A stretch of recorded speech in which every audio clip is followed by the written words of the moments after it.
ዳጣ በክፍል 43 እንግዲህ ናታንና ዳጣ እያወሩ ነበር ያለቀው። ሰላም ሰላም ውድ ቤተሰቦች እንደምናላችሁ። ዳጣ በክፍል 44 ይዤላችሁ መጥቻለሁ። እንግዲህ ናታንን ዳጣ ማለት ነው ከዚህ ቤት ሊባረር ነው በቃ እያለችው ነበረ። ገና እኮ መጀመሩ ነው። ስለዚህ የጀመርነው ነገር ቀላል ነገር አይደለም። ከዚህ በኋላም ብዙ ፈተና ሊገጥመን ይችላል፣ ግን ይህንን ተቋቁመን ማለፍ አለብን። አንቺ ደግሞ ጎበዝ ነሽ በዚህ ነገር እያለት ነበረ። እስቲ እንግዲህ እናያለን ብላለች። እንግዲህ ዳጣ የናታንን ፍቅር ስለተቀበለችው በእውነቱ በጣም ደስ ብሎናል። ግን አቢጌል በጣም የተናደደችው ዳጣና ናታን አንድ ላይ ስለሆኑ ማለት ነው። አቶ ደረጀም እንግዲህ ተመልሰው ወደ ቤት መጥተዋል ማለት ነው። ጥሩ አቀባበል አድርገውለት ነበረ እና ከመምጣቱ ገና አቢጌል አባዬ እያለች የናታንና የዳጣንን ነገር ለማናገር ማለት ነው።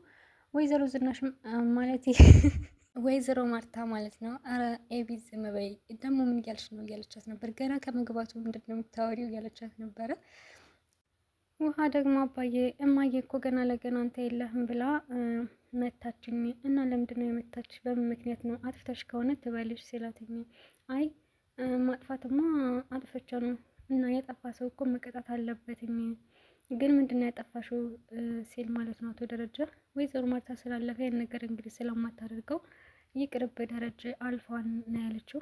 እንግዲህ ወይዘሮ ማርታ ውሃን የገረፈቻትኝ መርፌ ይዛ ስለተገኘች ነው ማለት ነው። ኤቢም እንግዲህ እኔ ልንገርህ አባዬ ብላ ነግረዋለች ማለት ነው። ኤቢ ምንም ነገር መደበቅ አትችልም። ውሃ ከትምህርት ቤት መርፌ ይዛ መጥታ ተገኝቶባት ነው እማዬ መታቻት ሲል እንግዲህ ውሃም ተነስታ ሸሸች። አቶ ደረጃን በጣም ነው የደነገጠው። ምን ነው ያለው? እንዴት እንደዚህ አይነት ነገር ቀላል አድርገሽ ታይዋለሽ ማርታ? ይሄ እኮ በጣም ከባድ ነገር ነው።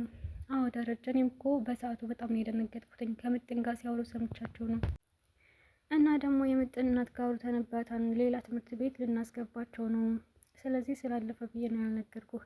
ይሄ በጣም ከባድ ነገር ነው። እንዴት እንደዚህ የሆነን እያለ እንግዲህ አቶ ደረጃ እየተናደደ እያለ አቢጌል ደግሞ አባዬ ሌላም ጉድ አለ ስትል አረ ጉድሽ ፍላ ሂጅ ከዚህ ብላ ነው ወይዘሮ ማርታ ያባረረቻት ኤቢን። ኤቢ እንግዲህ ያው ያንን ለመናገር ነው። ምንም ነገር ደብቃ መቆየት አትችልም ማለት ነው። ወይዘሮ ማርታም እንዳትናገር አድርጋታለች። ወደ ክፍልሽ ሂጂ ብላ ነው ያባረረቻት። ናታንም አሁን ካሁን ተናገረች እያለ አፏፏን እያየ ነበረ። ዳጣ ደግሞ ወደ ውጭ ሄዳ ነበረ ከሰላምዬ ጋር ማለት ነው። እንደው ዳጣዬ በዚህ ሰዓት መውጣት በጣም ደስ ይላል። አየሩ በጣም ነው ደስ የሚለው። አንቺ ግን እዚህ የመጣሽው ጋሸን ፈርተሽ ነው አይደል? አረ በፍጹም እኔ ጋሸን ፈርቻ አይደለም። ለምን ፈራዋለሁ ደግሞ? ይቻ አቤጌል ግን የምንለቃቸው አይመስለኝም። ግን ስልኳን አጥፍታችሁባታል እንደ የእውነት ነው ስትላተኝ፣ አይ ሰላምዬ እሱን ታዩ። አቤጌል ሲጀመር እንደዚሁ በቀላሉ የምትፋታ አይነት አይደለችም። ግን እኔ ከቤት እወጣለሁኝ። አይ በፍጹም አንቺማ ከዚህ ቤት አትወጭም። ማለትም እትዬ እንደዛ ካለች እወጣለሁ። ምክንያቱም እትዬ አንዴ እንደዛ ከተናገረች ከዚህ በኋላ የምቆይ አይመስለኝም። እና ደግሞ ልክ ናትኝ። ልጇን በዚህ ልክ እንደዚህ የምትከፋ ከሆነ እንደዚህ ማለቷ ትክክል ነው። ከቤት ውጭ ማለቷ ትክክል ነው። አይ ዳጣዬ አንቺ እኮ እዚህ ቤት ከመጣች ጀምሮ ይሄ ቤት ደስተኛ ነው ስትል፣ አረ በፍጹም ደስተኛማ አይደለም፣ ሰላሙ ነው የደፈረሰው እንጂ እያለች ነበር ዳጣ። ከዚህ ቤት ከወጣሽማ የሆነ ነገር ነግረሽ ነው የምትሄጂው እኮ። ምንድን ነው የምነግርሽ? ንገሪኝ ሰላምዬ ስትላት፣ አይ እሱንማ ከዚህ ቤት ከወጣሽ ነው የምትነግሪኝ ያለቻት ሰላም ማለት ነው። እንግዲህ ሰላም ልጠይቃት የፈለገችው የእናቷን ጉዳይ ነው። የምነግሪኝ ደግሞ ከዚህ ቤት ከወጣሽ ነው። ገና ለገና እኔ ከዚህ ቤት ስወጣ ጠብቀሽ ነው የምጠይቂ ማለት ነው እያለቻት ነበረ። አዎ ዳጣዬ ከወጣሽ ስለምትነግሪኝ ነገር። ዳጣም እንግዲህ እኔ ከዚህ ቤት እንደምወጣ ግልጽ ነው። ስለዚህ የምጠይቂኝ ነገር ንገሪ ስትላት፣ አይ በፍጹም አሁን አይደለም ብላችኋለች ማለት ነው ሰላምዬ። አቶ ደረጀ ደግሞ ነግረዋለች ማለት ነው። አቤጌል በጣም እየተንቀዠቀዠች ወይዘሮ ማርታና አቶ ደረጀ ካሉበት ክፍላቸው ሄዳ አባዬ የሆነ የምነግር ነገር አለ ስትለው፣ ምንድን ነው? ዳጣና ናታ ሲሳሳሟቻቸዋለሁ። እውነትሽን ነው እንደዚህ የምትለው? አዎ እማዬ ራሱ አይታቸዋለኝ። እንዴ ማርታ አይተሻል እንዴ ሲላትኝ አቶ ደረጃ፣ ኧረ እኔ ምንም አላየሁም፣ ግን እንደዚህ እያለች ነበር አቤጌል ናትኝ የተሳሳሙ ምናምን እያለች ነበር ይዛቸዋለች። በቃ ከዳጣ አይኗ ልታነሳ አልቻለችም ይላል አቶ ደረጃ ስትነግረው፣ እሺ በቃ ውጭ፣ እኛ ችግሩን እንፈተዋለን፣ አሁን ነገርሽ አይደል? ስለዚህ ውጭ ብላ ወይዘሮ ማርታ ከሄደች በኋላ አቤጌል ማለት ነው፣ አይውልህ ደረጀ፣ እንደውም ለዚች ዳጣ ቤት መከራየት አለብን። ይች አቤጌል ምንም ልትተዋት አልቻለችም፣ አይኗን ከዳጣ ላይ አላነሳም ብላለች። እና ደግሞ የዳጣና የናታን ቅርርብ ምንም አላማረኝም። ስለዚህ በቃ ለዳጣ ቤት እንከራይላት ብላ ነው ለአቶ ደረጀ ነገረችው። አቶ ደረጀን በጣም ተከፍቷል እንደዛ ስላለችው። በፍጹም እንደውም አቤጌልን ወደ ውጭ እንላካት ነው የሚለው። ብዙ ጊዜ ዳጣ ለቤት እንከራይላት ስትል ወይዘሮ ማርታ፣ እሱ ደግሞ አይሆንም ዳጣን ከምትከራይ አቤጌል ወደ ውጭ ሀገር ትሄድ። ወይዘሮ ማርታ ደግሞ እንዴት እንደዚህ ይሆናል ማለት ከልጃችን እኮ ለዳጣ እያሰብክ ነው፣ ከአቤጌል ይልቅ ለዳጣ ነው የምታስበው፣ ለምንድን ነው ይህ ነገር? ለእኔ ራሱ ጥያቄ የሆነብኝ ነው። አቶ ደረጀም እንግዲህ እንዴ ማርታ ምን ሆነ ሲጀመር? ይች ልጅ ምን አደረገቻትም? ዝም ብላ እኮ ነው ከመሬት ተነስታ ነው የምትቆጣው። ምን አድርጋት ነው? ምንም አላደረገቻትም። እሱማ ግን በናታን ጉዳይ ነው። አቤጌል እንግዲህ አቤጌል ለናታን ያላትን ቦታ ታውቃለህ። ዳጣን ደግሞ ናታን የሚያይበት አስተያየት በጣም ይለያል። እና አቤጌል ደግሞ ያን ያየ ከቀን ወደ ቀን ማበዱ አይቀርም። ስለዚህ ለዳጣ ቤት መከራየት አለብን ብላ ለአቶ ደረጀ ነገረችው። አቶ ደረጀም በዛ ነገር አልተስማማም። እስኪ አስብበታለሁ ነው ያላት ማለት ነው።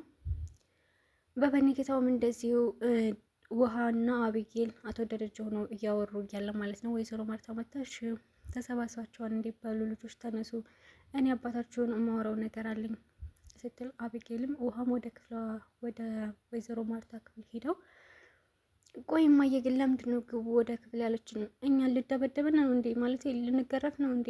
አንቺ ደግሞ ምን አጥፍተሽ ነው የምትገረፊው? እኔ እንጃ። እና ካልገረፉ ለምን ግቡ አሉና? እኔ ምልሽ ግን ከኔና ከዳጣ ማን ነው የሚያምረው እያለቻት ነበረ። ግን አትቆጭኝም እውነቱን ልንገርሽ ስትላትኝ አሁን ንገሪኝ፣ ከኔና ከዳጣ ማን ነው የሚያምረው? ካልመታሽኝ የምታምረውማ ዳጣ ናት ስትል ወይኔ አቤጌል አሁን ከኔ በምንድን ነው የምታምረው? ደግሞ ዳጣ ምን ነው የሚያምረው ብላ እንግዲህ ውሃን አባራታለች ማለት ነው። አቤጌል እውነት ነው፣ በብዙ ነገር ዳጣ አቤጌልን ትበልጣታለች። እንደው መልኳ ይቅርና ግን በጸባይ ራሱ ትበልጣታለች። አቤጌል ግን መበለጥ አትወድም ማለት ነው። ለዛ ነው እንደዚህ የምትሆነው። ናታንም ስለቀማቻት ሁሉም ሰው ስለሚወዳትኝ በዳጣ በጣም ትቀናለች። አቶ ደረጀ እንግዲህ ለዳጣ ቤት ተከራይ ስላለችው ወይዘሮ ማርታ በጣም ነው ያዘነው። ለዳጣም እየነገራት ነበረ። በቃ ቤት ሊከራይልሽ ነው እዚህ አካባቢ አይከፋሽም አይደል ሲላት፣ እኔማ አይከፋኝም ለምጄ የለ እንዴ ችግር የለውም አንተ አትጨነቅ ስትል፣ እሺ በቃ ቤት ፈልግልሻለሁ ግን አንቺና ናታን አቤጌል ያለችው ነገር እውነት ነው ሲላትኝ፣ ምንም አረ እውነት አይደለም ይኸውልሽ ከኔ ከአባትሽ ምንም ነገር መደበቅ የለብሽም አንቺና ናታን የሆነ ነገር አላችሁ ወይ እያላት ነበረ። አይ ምንም የለም አባዬ፣ አቤጌል እኮ ዝም ብላ ነው ነገር ማጨማመር ትወዳለች። አይ የሆነ ነገርማ እንዳለ ግልጽ ነው። ግን እኔ ከቤት መውጣት አልፈልግም ነበር። አይደለም ከቤት መውጣት ብትወጪ ችግር የለውም አይከፋሽም ሲላትኝ፣ አይ አይከፋኝም ብላ ነበር መጀመሪያ ላይ ማለት ነው። ግን ቤት እከራይልሻለሁኝ ሲላትኝ፣ እኔ እኮ ቤት ብዬ አይደለም እዚህ ቤት የመጣሁትኝ አንተን አባቴን ፈልጌና የዚህን ቤተሰብ ፍቅር ፈልጌ ነው እንጂ ቤት ፈልጌ አይደለም ስትለው፣ አቶ ደረጀም እሺ በቃ አንቺ እኔ አባትሽ እያለሁ አንቺ ከምትከፊ እዚሁ ከቤት ትኖሪያለሽ እዚህ ቤት አትወጭም ብሏታል ማለት ነው አቶ ደረጀ። ዳጣም እንግዲህ ደንግጣ እንዲያባይ ምን ሆነ ነው ወዴት ልትሄድ ነው ስትል ውሃውን ልዘጋ ነው ሲል እኔ ዘጋለሁ ብላ ሄዳ ዳጣ ዘጋችሁ ማለት ነው። አቶ ደረጀም እንግዲህ በጣም እየተጨነቀ ነበረ እና ወይዘሮ ማርታ መጣ ምን ሆነ ነው ደረጀ ስትለው፣ አይ ማርቲ ምንም አልሆንኩም አንቺ ከስራ ስለመጣች ስለደከመች ተኝ። ቆይ አንተ የዳጣ ጉዳይ ነው አይደል እንደዚህ የሚያሳስበህ? እኔማ አንተ እንደዚህ ተጨንቃ መተኛት አልችልም። ለምን ትጨነቃለህ? በቃ አንተን ከሚከፋህ ማለት ለእኔ ብለህ ነው እንጂ እሺ ያልከኝ ዳጣ እዚህ ቤት እንድትወጣ በፍጹም አትፈልግም።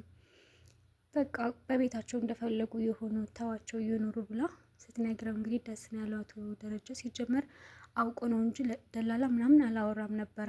ምክንያቱም ለዳጣም በቃ አትወጭም ከዚህ ቤት እኔ አባትሽ እያለሁማ አንቺ መከፋት የለብሽም ብላ ተመለስ ናት ደረጀ። እንግዲህ ወይዘሮ ማርታም እንደዛ ተከፍቶ ስታየው አላስቻላትም። በቃ ዳጣ ትኑር አንተን ከሚከፋ ዳጣና አቤጌል እዚህ ቤት ጣሉ ቢኖሩ ይሻላል ብላ ተቀብለዋል ማለት ነው። እሱም በጣም ነው ደስ ያለው። ምክንያቱም መጀመሪያውም ዳጣ ከዛ ቤት እንድትወጣ በፍጹም አይፈልግም። ቆይ ብትታመምስ የሆነ ነገር ቢገጥማስስ እያለ ነበረ። ደረጀ ምንም አትሆንም ግድ የለም ለነፃነቷም እዛ ይሻላታል ብለው ነበር። ግን አቶ ደረጃ አልተስማማም። እሷም እሺ በቃ አንተን ደስ ካላለ ይቅር ብላለች። አቤጌልም እንግዲህ ልትወጣ ነው። በቃ ልትወጭ ነው አይደል ከዚህ ቤት የመጨረሻ ጊዜ ስለሆነ ተኝ እና እንቅልፍሽን አጣጥሚ እያለቻት ነበረ። አቤጌል ግን አንቺ ምን አይነት ክፉ ሰው ነሽ? እኔ እኮ አንቺ ከዚህ ቤት ብትባረሪ አንቺን ተከትዬሽ ወጥቻለሁ እና ደግሞ ደረጃም ለምኜ አንቺ ልትመለሽ አድርጋለሁ። ቆይ አንቺ ደረጃን አለምኝልኝም ስትላት፣ አይ በፍጹም አንቺማ ከዚህ ቤት ውልቅ ብለሽ ነው መውጣት ያለብሽ። አንቺ እዚህ ቤት አታስፈልጊም እያለቻት ነበረ። አንቺ ግን በጣም መጥፎ ሰው ነሽ። ግን የሆነ ነገር ልንገርሽ፣ የሆነ ቀን እንገናኛለን። የዛኔ ሳገኝሽ ደግሞ የሆነ ነገር የምነግርሽ ይሆናል እያለቻት ነበረ። ባክሽ ገደል ግቢ፣ እዚህ ደግሞ ታወሪያለሽ እንዴ? እንደው አቤጌል ግን ማለት ነው ጥሩ ነገር መናገር አልችልም ማለት ነው። ውሃምሽ ዳጣ ማለት ነው። እሺ በቃ ብላ ዝም ብላታለች። እሷ ግን ያን ሁሉ እየተናገረቻት ማለት ነው። መጨረሻ ላይ እንግዲህ እህቷ መሆኗን ብታቅም ለእሷ ፍቅር የሚኖራት አይመስለኝም አቢጌል። ምክንያቱም አሁን ውሃ ራሱ እህቷ ሆና ምንም አትወዳትም፣ እንደ ውሻ ነው የምትላት፣ ትመታታለች አንድ ጊዜ፣ ምንም አይስማሙም። አሁን የእውነትም ዳጣ እህቷ ብትሆን ራሱ ፍቅር አትሰጣትም ማለት ነው። አቢጌል ማንንም አትወድም፣ ራስ ወዳድ ሰው ናትኝ። ዳጣ ግን ያው አቤጌል እህቷ እንደሆነች ስለምታውቅ ለእሷ ያላት ፍቅር ይለያል። ሁላቸውም ያላት ፍቅር ዳጣ ይለያል። እህትነት እንደዚህ ነው ማለት ነው ውዶች። እንግዲህ በክፍል 44 ይህንን ይመስላል። በክፍል 45 እስከምንገናኝ ድረስ ቸር ሰንብቱ። ሀሳብ አስተያየታችሁን ደግሞ በኮሜንት ላይ ያስቀምጡልኝ ባይ